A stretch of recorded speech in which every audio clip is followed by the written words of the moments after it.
Desa Indragiri merupakan salah satu desa yang berada di wilayah Kecamatan Rancabali Kabupaten Bandung Provinsi Jawa Barat. Desa ini merupakan desa yang memiliki potensi objek wisata alam. Lokasi Desa Indragiri berada di tengah-tengah perkebunan serta dikelilingi hamparan perkebunan teh. Iklimnya sangat sejuk ditambah dengan pandangan yang sangat indah. Ada dua objek wisata yang saat ini sedang viral di media sosial. Objek wisata ini mengharapkan perhatian semua pihak. Adapun objek wisata tersebut adalah objek wisata camping ground Nyampai dan Kampung Stamplat Girang. Namun sangat disayangkan kondisi jalan untuk menuju wilayah tempat objek wisata tentunya diperlukan perhatian dari pemerintah baik pemerintahan kabupaten provinsi maupun pusat terutama Kementerian Pariwisata. Di samping kaya dengan objek wisatanya tentu desa ini memiliki keindahan yang berbeda dan potensi-potensi yang lain yang bisa digali lebih dalam. Untuk itu mari kita simak dan saksikan apa yang disampaikan para narasumber hari ini.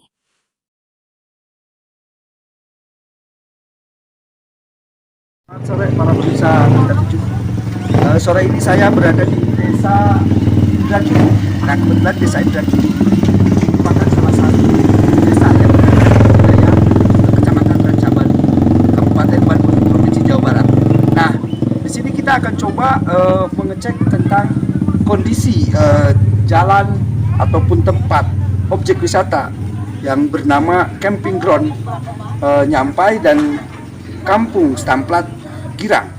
Hari ini saya sedang berada di Desa Indragiri. Kebetulan ini ada Pak Kepala Desanya yaitu Bapak Agus Margono. Nah, kita akan coba bincang-bincang sebelum kita menuju ke lokasi tempat objek wisata tersebut. Apa kabar Pak Kades? Assalamualaikum. Sehat Pak? Sehat. Nah, alhamdulillah. Nah, ini pemirsa, beliau ini adalah Kepala Desa yang tentunya mungkin kita bisa akan lihat dan kita akan bincang-bincang di tempat wisata itu. Mudah-mudahan kita akan coba. Tapi sebelumnya kita akan coba perkenalkan dulu Pak Kades untuk menyapa para pemirsa dan terutama mungkin Bapak Menteri Pariwisata yang tentunya nanti ini berita ini untuk penyampaian dan menjadi bahan pertimbangan. Oke, Pak Kades, silakan Pak perkenalkan dulu Pak. Baik, Assalamualaikum warahmatullahi wabarakatuh. Saya Agus Margono bersama Sekretaris Desa saya Kang Rodi Rindra Permana. Saya mengucapkan selamat sore buat para pemirsa Berita 7 dan juga selamat sore buat Bapak Kementerian Desa, Gus Menteri dan Bapak Sandiaga Uno, Kemenkrab Republik Indonesia. Ya, alhamdulillah kami kedatangan rekan-rekan dari Berita 7 hari ini yang ingin berkunjung ke wisata kami yang bernama Camping Ground Nyampai dan Kampung Stamplat Girang. Kurang lebih sekitar 4 km dari sini Bang, 4 km dari Desa Indragiri dengan kondisi jalan yang alhamdulillah masih perlu perbaikan. Sangat membutuhkan perbaikan. Bukan sangat memprihatinkan Pak ya? Nanti kelihatan sama Abang, memprihatinkan atau tidaknya nanti bisa kelihatan. Oke.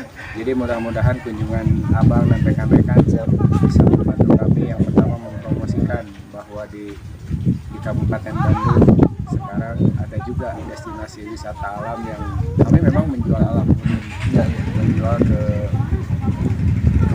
kebagusan alam, hamparan kebun teh dan kita berada di pinggiran sungai KPH Bandung Selatan. Ya, alhamdulillah mudah-mudahan ada manfaatnya terutama bagi warga Desa Indragiri karena kita memang baru merencanakan di 2019 kemarin bahwa Indragiri mempunyai salah satu destinasi wisata juga selain destinasi wisata yang berangkat dari mudah-mudahan Bapak semua, Pak Gubernur, Pak Bupati juga bisa mendukung kegiatan-kegiatan wisata di Desa Indragiri.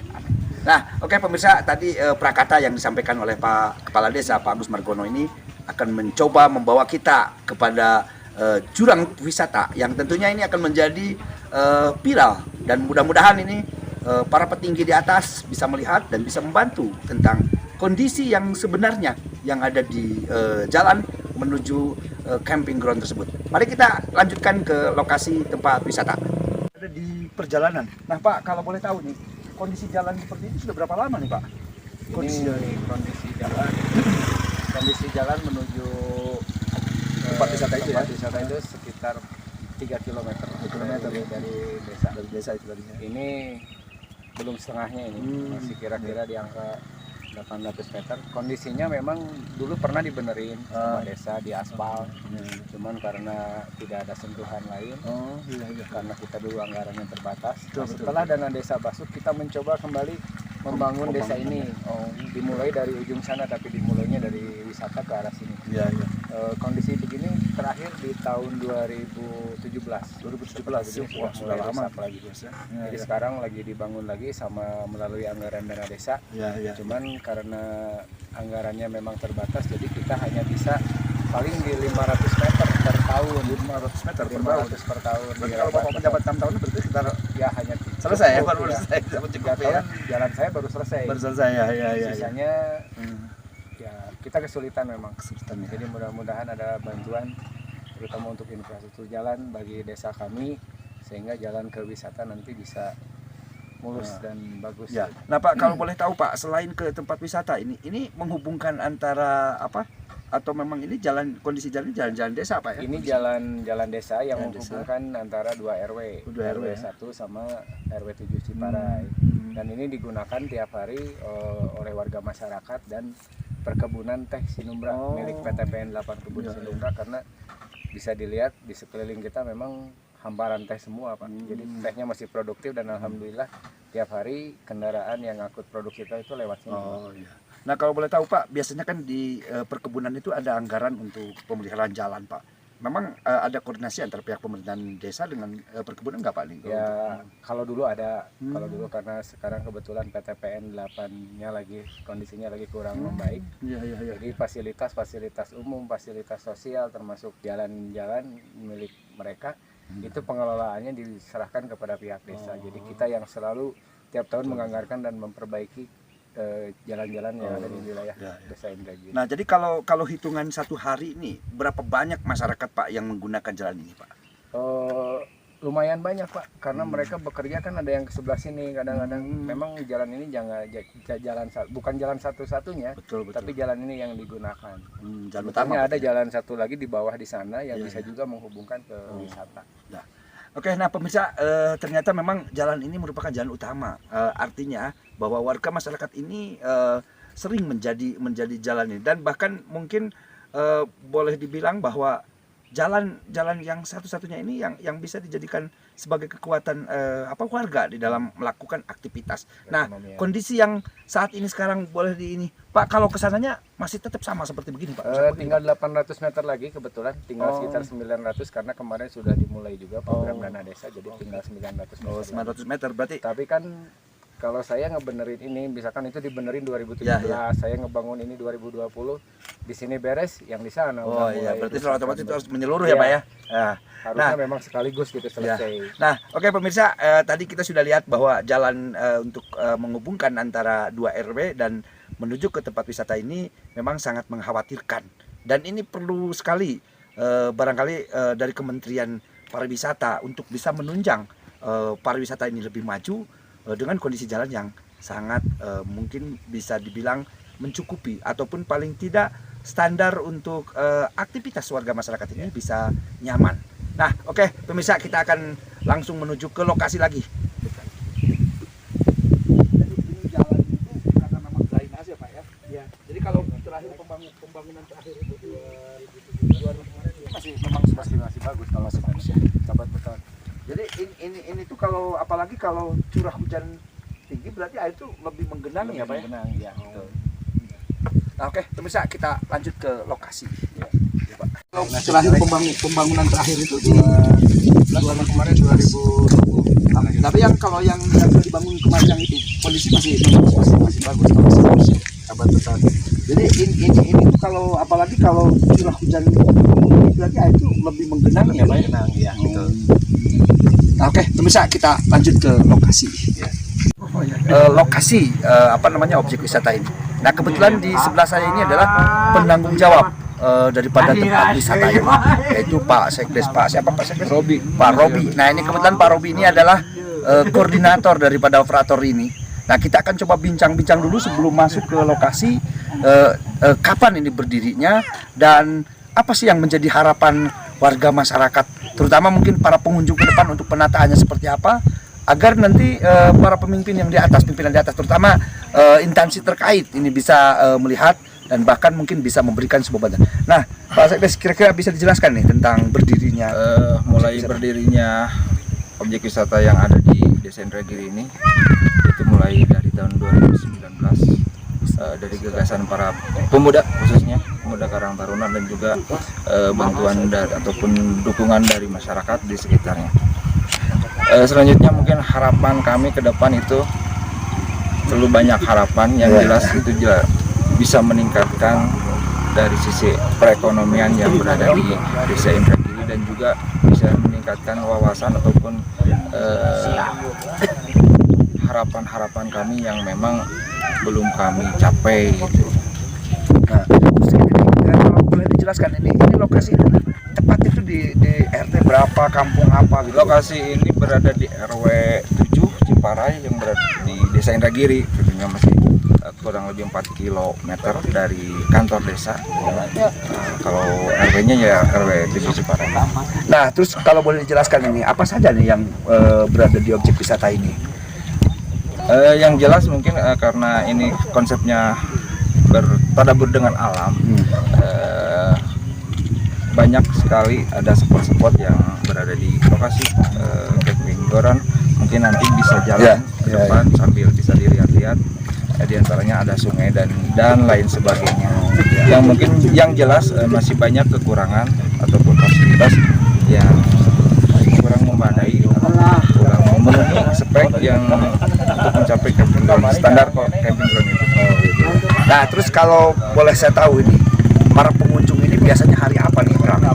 Kebanyakan kalau Sabtu Minggu, Sabtu Minggu campingnya. Nah, terkait dengan tiketnya berapa masuknya nih ke dalam ini? Tiket ke dalam cuma 10.000. 10.000 itu sudah semua, tinggal apa yang ada di dalam itu bisa di biasanya kalau peralatan ada bawa, yang jelas kalau fasilitas ada gazebo mungkin udah siap, dan juga mungkin makanya kita perlu tambahan juga buat kapan yang ada di bisa memadai ya. Nah, kalau boleh tahu juga nih terkait dengan perekonomian warga masyarakat yang berada di sini, apa nih manfaatnya daripada wisata ini? Sejauh ini mungkin secara keseluruhan masyarakat tetap pada pencahariannya, tetapi yang jelas ada sampingan buat masyarakat yang mau ikut bergabung dengan para pengelola wisata di sini. Oh, gitu. Nah, pemirsa, ini kelihatannya semakin penasaran ini. Sebelum kita masuk ke lokasi tempat wisata ini, kita akan bertanya-tanya dan mungkin para pemirsa akan lebih lebih pengen tahu dalamnya seperti apa. Karena tadi ini Pak Sekdes ini selaku penanggung jawab daripada tempat wisata ini masih belum membuka sepenuhnya ini. Nah, mari kita coba akan terjun langsung ke lapangan dan kita melihat objek wisata yang namanya disebutkan tadi itu, biar penasaran. Oke, pemirsa, kita langsung go ke lokasi.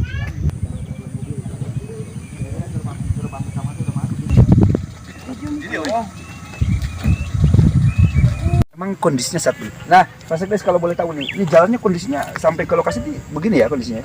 Kurang lebih seperti ini, karena dulunya ini merupakan jalur jalan jeep, jalur perkebunan. Iya. Yang memang kan bukan jalur jalan desa, tapi ini berada di jalur untuk para pemetik teh. Pemetik teh ya. Oh. Tapi kalau kondisi hujan gimana? Kalau kondisi hujan ya seperti ini, kadang becek. Oh gitu, becek. Nah, tapi yang jelas ini bukan total tanah, udah ada batuan. Oh, jadi artinya nyaman untuk dipakai jalan kendaraan ya? Boleh, nyaman seperti itu. Nah, jadi kondisi kalau dari sini tuh udah berapa ini lagi jaraknya? Kurang lebih 500 meter. 500 meter ya, jadi nggak jauh lah ya? Enggak. Jadi ini sepanjang ini sudah otomatis seperti jalannya kondisi seperti ini ya terus ya. Jadi yang kayak becek-becek ini berarti hanya beberapa tempat, beberapa titik aja. Nah, pemirsa, memang lokasi ini sangat menantang sekali. Kalau kita melihat jalan yang memang berbatuan, tapi kalau yang tempat wisata memang ini dijadikan sebagai suatu kenyamanan buat mereka. Nah, nanti kita akan lebih coba mendekat dengan kurang lebih sekitar 500 meter lagi kita menuju lokasi dan kita akan lihat lagi seperti apa kondisi yang lebih up to date untuk bisa dilihat oleh kita dengan kacamata kita pribadi. Oke. sama. Kalau nanti ya, Kalau ada motor lah nanti bentar.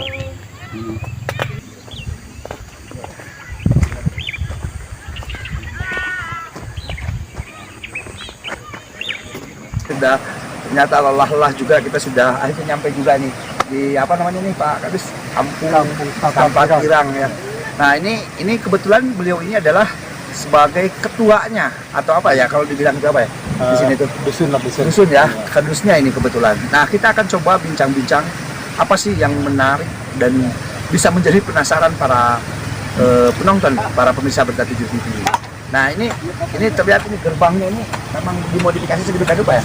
Nah Ya, gitu. Pak Kadus kira-kira bisa dijelaskan nggak nih apa sih yang menjadi daya tarik warga atau pengunjung untuk melihat lokasi ini?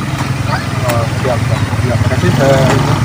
Mungkin awalnya ini kan saya berharap dari nama tempat dulu ya Pak. Ya. Nama kampung Sampah Kirang itu Surapan itu kalau bahasa Belanda itu terminal ya Pak. Kalau terminal ya. Waktu itu kan di sini apakah itu disebut staplat. Di sini kebanyakan staplat kayu Pak. Kenapa penampungan sebuah jenis kayu dari hutan? Waktu itu kan di sini tuh hutan produksi. Oh iya. Hutan produksi mungkin setahu saya dari tahun 70-an Pak. Saya dari pendapatan informasi itu dari orang tua kami semua. Kebetulan saya asli kelahiran di sini. Oh iya, putra daerah. Putra daerah asli saya di sini. Mungkin Ya. ini kampung sampah itu setapat kayu, bukan setapat mobil yang bagaimana yang ada di kota-kota gitu. Sebentar. Pokoknya di sini ini kan memang dulu sejarahnya zaman Belanda itu memang Belanda pada saat itu pernah di sini. Tahu saya ini pemukiman di sini waktu dulu itu dikatakan sesepuh saya ya alat-alat saya itu namanya saung seblok. Saung seblok. Artinya apa? Apa itu saung seblok itu? Cuman pasang tiang langsung ke tanah. Pinggirnya itu pakai kayu-kayu kecil-kecil. iya. Nah, di sini kan aktivitas dulu itu menanam kayu. Menanam kayu dengan pola tupang sari. Bangsari ya. Ya, tupang sari udah habis ditanam sama pihak petani. Warga yang nanamnya di samping itu bisa nanam palawija sebelum kayu tumbuh besar gitu ya. Nah, dari tahun ke tahun mungkin pas tahun 2000 itu semuanya hutan Bandung Selatan jadi hutan lindung. Tidak ada lagi penebangan kayu. Alih fungsi menjadi itu hutan produksi, hutan lindung. Ya. Dilanjut dengan pola PHBM, pemberdayaan hutan di sana masyarakat Iya, bisa menanam tanaman keras di bawah naungan seperti ini Pak. Di sini semuanya kopi, di bawah naungan ini kopi. Iya. Dan ini juga saya perkenalkan ada pohon jamuju asli yang ini, Oh yang sebelah ini. Asli ini pendemik Indonesia. Kemungkinan di Indonesia yang ini Yang asli ya. yang asli Murni. tanamannya serpak semuanya jamuju. Yang lebih ini 5 hektar dengan kualitas tanamannya hampir 5.000 pohon. 5.000 pohon itu ada sejarah. Mungkin saya kembali lagi mengenalkan diri saya, mungkin nama saya Buya, ini kampung Hadian dan jumlah kakaknya ini 29 kakak. Dari dulu itu 29 kakak. Enggak, kalau dulu itu di sini banyak rumah sampai ke sana juga penuh. Iya. Cuma itu ada tragedi kebakaran tahun 1988 Iya. yang berjumlah 24 rumah. Habis pas 17 Agustus Pak itu. 17 Agustus, ya. 17 Agustus. Pas Ya. warga lagi kenapa ke desa semuanya Ya. di sini yang tiket cuma 2 kakak. Oh. Waktu itu yang 2 kakak itu mungkin menyalakan api. Betul. Waktu dulu itu Mas nggak ada yang pakai genteng gini, atap semua dari ilalang itu. Oh, ilalang. Iya. Yang 24 rumah itu cuma 1,5 jam habis semuanya. Habis semua. Jadi artinya mereka itu karena sudah ada kejadian itu langsung pada pindah. Pada pindah. Yang ini pada pindah, cuman tersisa di sini kalau lebih itu 5 rumah. 5 rumah ya. Waktu itu bertumbuh lagi, tambah lagi. 5 rumah itu tambah lagi dari sampai saat ini. Dan ada upacara adat warga di sini setiap tanggal 16 Agustus sebelum 17 Agustus hajat geruan berdoa bersama lah itu. Tradisional ini mengenai kearifan lokal. Kearifan lokal setiap 17 malam 17 Agustus ada hajat geruan, ngasih tumpeng, makan-makan bersama untuk mengingati jangan terjadi kejadian yang sudah berlalu ya. Ya, pas waktu kejadian kemarin kan nggak ada kenapa Pak. Iya. Kenapa ini kampung bisa jadi seperti ini? Betul. Pas tahun 2020 kita berembuk semua warga di sini. Gimana besok aktivitas nggak mungkin kita ke kebun kan? Ya. Bagaimana kalau kita membenahi kampung kita supaya kedepannya anak cucu kita mengenang, oh ini dibangunnya, dibenahi ini kampung ini tahun 2020 dan kebakaran tahun 1988 ya kan, jadi mengingat semua pas begitu itu kakak yang ke-28 itu semuanya sepakat dan alhamdulillah ada rojongan juga, ada dukungan dari pihak tim sahabat desa yang dari Bandung peduli ke kampung ini. Dia membantu gini gitu, membantu untuk menatanya dari semua pihak itu yang terutama pihak desa. Biasanya juga ada gitu, cuman kesini mah kalau mau kesini mungkin harus kontak dulu, nggak bisa langsung gitu. Yang masing-masing mungkin cuma minum aja gitu, nggak ada ini. Terus kalau misalkan ini penyewaan tempat ini berapa ini? Itu tergantung tamunya aja yang ngasih ke sini gitu. Jadi tidak ada target ya? Oh ya gitu, ini nggak ada target di sini. Dia minta, mungkin dia minta menu makan aja, cuman menu makannya di sini nggak ada yang mewah gitu. Ala kampung ya, ala kampung aja. Nah, yang disuguhkan di sini yang mungkin udah jadi favorit kota itu seperti dari kembang tahu atau jantung tahu atau itu tempe, tapi jantung tahu dari hutan, bukan jantung tahu seperti itu. Oh, jadi kamu dulu. Dari hutan ngambil dulu itu. Nah pemirsa, tadi sudah dijelaskan oleh Pak Kadus bahwa memang kalau wisatawan datang ke sini terus ada kontak dulu. Artinya tidak bisa datang tiba-tiba dan memesan sesuatu. Walaupun memang warga masyarakat ini menyewakan rumah dengan sangat sederhana dan artinya pun juga harganya pun juga sangat relatif murah. Terutama mungkin tadi jadi tidak ada target ataupun tiket berapa minat semalamnya. Jadi artinya ini memang sangat sangat menjanjikan, sangat menantang untuk para wisatawan ini. Nah, oke, Pak Kadus, saya mencoba nih cek dan melihat rumah, salah satu rumah boleh biasa mungkin bisa disewa untuk saya. Hari ini setelah kita berjalan dari mulai kantor desa sampai di perjalanan, dan hari ini kita tepat ketemu dengan sahabat desa ya Pak Kadus. Sahabat desa. Ini biar Pak Menteri ataupun pejabat-pejabat terkait di dalam melihat kondisi kampung Samplat ini akan berbicara ataupun akan menyampaikan apa sih yang sebenarnya yang menjadi unik dan menarik sehingga para wisatawan ini bisa berkunjung. Miss, ini tadi saya dari kebenaran Pak Kadus ini. Bisa dijelaskan ini sebenarnya apa sih yang menjadi menarik dari sini sehingga menjadi tempat wisata yang tentunya ini menjadi tantangan buat para wisatawan di luar. Baiklah, perkenalkan kami dari Sahabat Desa. Saya Mislani mewakili dari semua teman-teman dari Sahabat Desa, ini Pak Kades, ada Pak Kadus juga. Kita memang awalnya menemukan sebuah desa ini, awalnya hanya main biasa, tapi lama-kelamaan kita dari tahun 2019 mulai menemukan sebuah tempat yang seperti ini.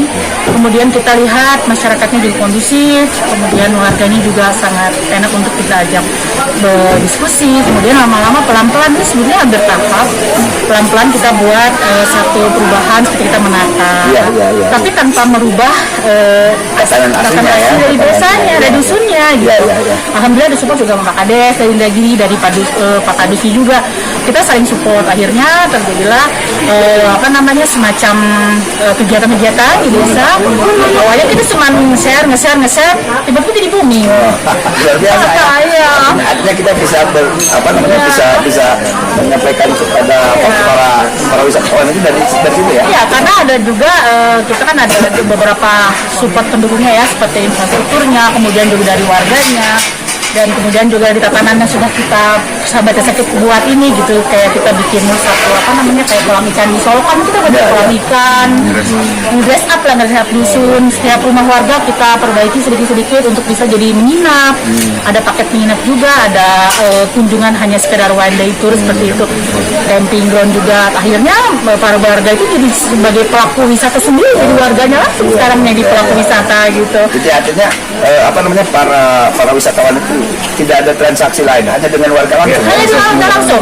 Yang menjadi gaya kita mengedukasi warga, kita sahabat desa mengedukasi warga dibantu oleh Pak Kadus dan Pak Kades, sehingga warganya sendiri menjadi pelaku wisata, menjadi promo wisata. Mereka juga memberikan makanan, menyiapkan makanan, bagaimana mengguiding tamu untuk bisa sampai ke kita. Banyak juga sini objek wisatanya, ada apa namanya semacam ke hutan sini ya, kemudian ada juga ada pemidaman Arjuna, ada Curug, jadi kita banyak objek wisata juga yang dikunjungi. Jadi artinya satu kunjungan tempat itu bisa bermacam ragam bermacam wisata ya. kunjungan, betul. Nah ini tadi kalau berbicara terkait ini saya masih penasaran nih. Harganya berapa nih kalau nginep di sini? Keluarga itu. Sebenarnya kita tidak ada tarif, cuman kadang-kadang kita perhitungan seperti ini aja sama warga. Kita setiap ada kunjungan tamu nih, kita kumpul sama warga semua. Kemudian warga itu berembuk. Kalau misalnya kamunya meminta apa fasilitasnya seperti menginap pun juga kita biasanya di rumah-rumah itu bergantian, bergiliran.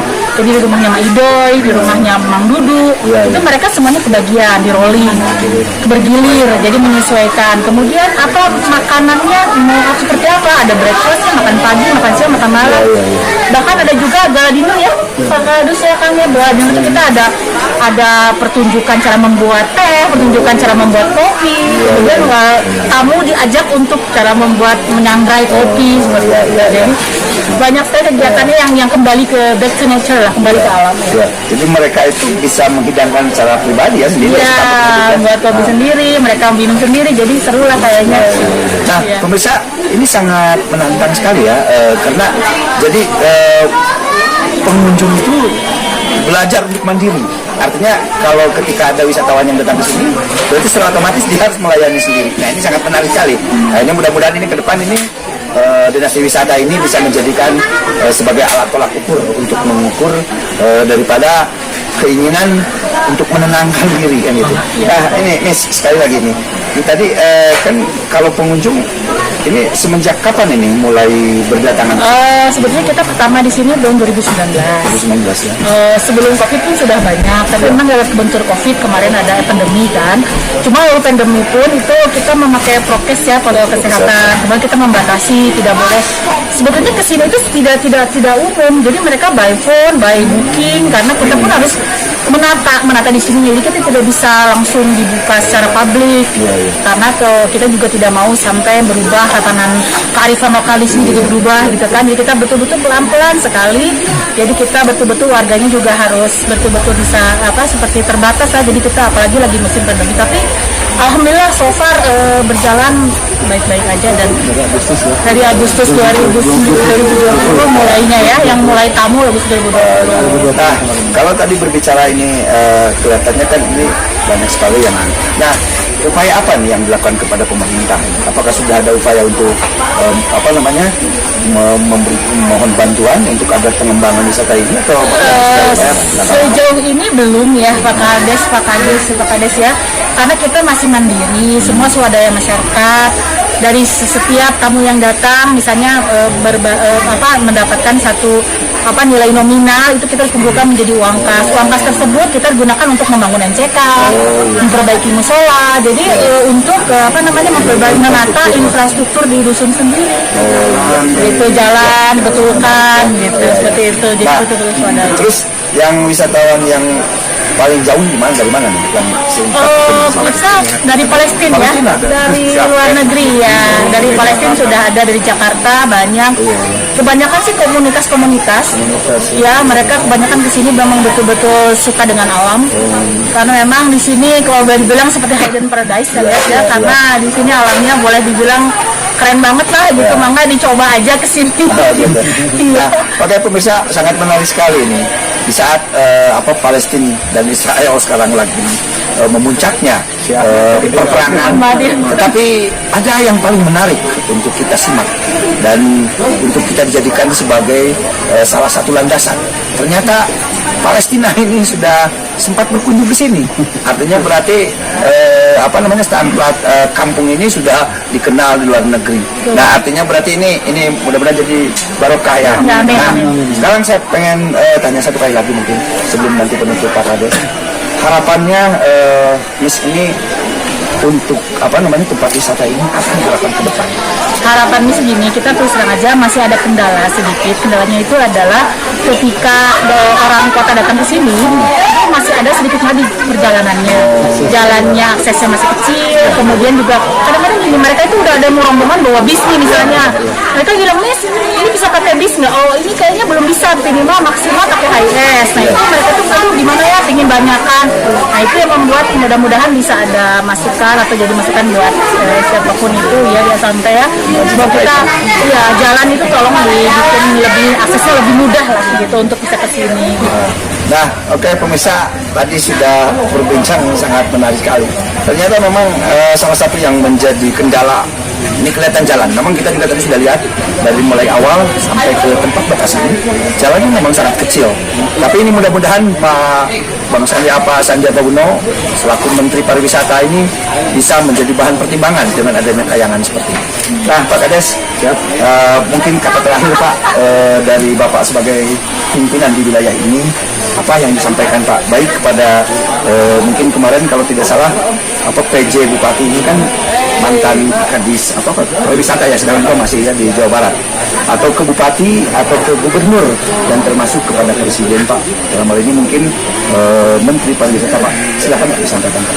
Baik, pertama-tama saya ucapkan terima kasih dan sangat tidak terima, terutama buat rekan-rekan dari sahabat desa, karena tanpa mereka kita juga mungkin tidak akan pernah menemukan hidden paradise yang tadi. Padahal kita orang sini, tapi kita nggak tahu bahwa di sini ada surga yang tersembunyi. Sekali lagi terima kasih buat rekan-rekan dari sahabat desa. Intinya kepada baik Bapak Bupati Bandung, Gubernur Jawa Barat, Kementerian Pariwisata, Kementerian Desa, atau kepada yang terhormat Bapak Joko Widodo, Presiden Republik Indonesia, kami minta dukungannya, kami minta supportnya, kami minta perbaikan, terutama infrastruktur jalan, agar warga masyarakat di desa kami wisatanya bisa berkembang lebih pesat. Itu saja yang dapat disampaikan. Sekali lagi terima kasih untuk semuanya. Atur nuhun. Assalamualaikum warahmatullahi wabarakatuh.